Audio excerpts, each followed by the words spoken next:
Throughout history, many people have examined the evidence regarding the life, death, and resurrection of Jesus Christ. To any unbiased observer who is willing to examine the gospel without prejudice, the accumulated evidence regarding the gospel record is truly overwhelming. For atheists, agnostics, and even Christians, what you are about to see may shock you. For the doubting Thomas of our day, this film will show you the wounds in the hands and side of the resurrected one, Jesus Christ.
There's no historical evidence for the man. It's identical to these pagan myths.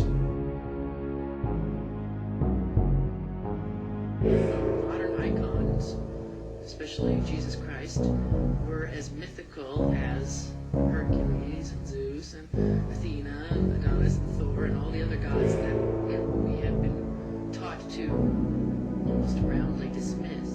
We certainly should not be harming each other over religious beliefs.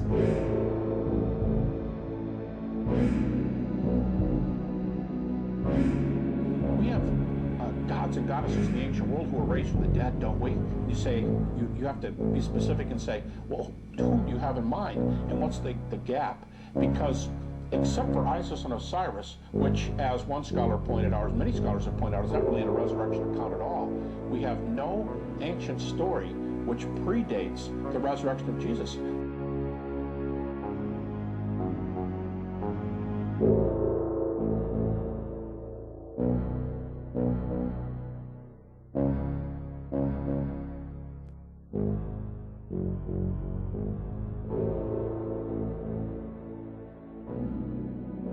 Many unbelievers will argue that Christianity was created by the political establishment for social control, but this argument is inconsistent with the message of the Bible. For instance, in the Gospel of John, Jesus referred to Satan as the ruler of this world. He said that the Holy Spirit will convict the world of judgment because the ruler of this world is judged. Also, Peter taught to obey God rather than men. Around AD 95, John received a vision which he recorded in the book of Revelation. John spoke of several beast empires throughout world history. He said, "And there are 7 kings.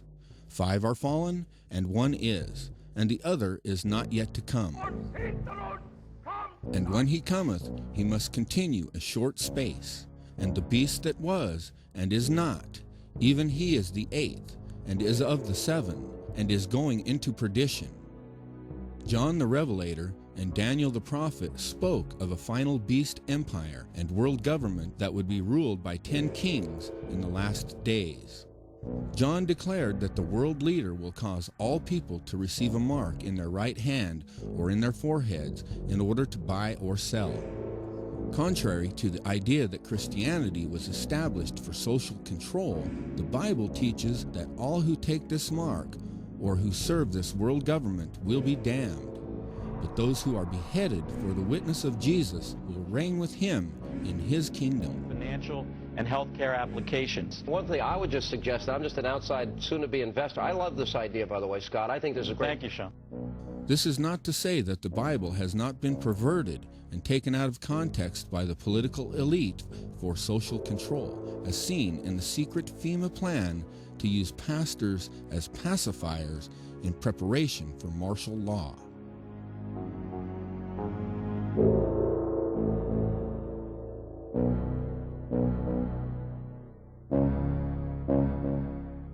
The debriefing tells pastors to help implement FEMA and Homeland Security directives. FEMA directors told pastors to preach specific passages to their congregations, like Romans 13. The Bible passage often taken out of context by dictators like Hitler to hoodwink Christians into supporting him. And the text that I want us to focus on is Romans 13, verses 1 to 7. It has been used, for example, to justify unseemly conformity to the status quo both in this country and abroad. It was used to keep the church docile to the Nazi regime in Germany, and it has been used to impede the efforts in this country of those who have worked for equal rights for all races. And I want us to look closely to see what Paul is really teaching here, to see whether those uses are really abuses. If the authorities ever begin to punish the good and reward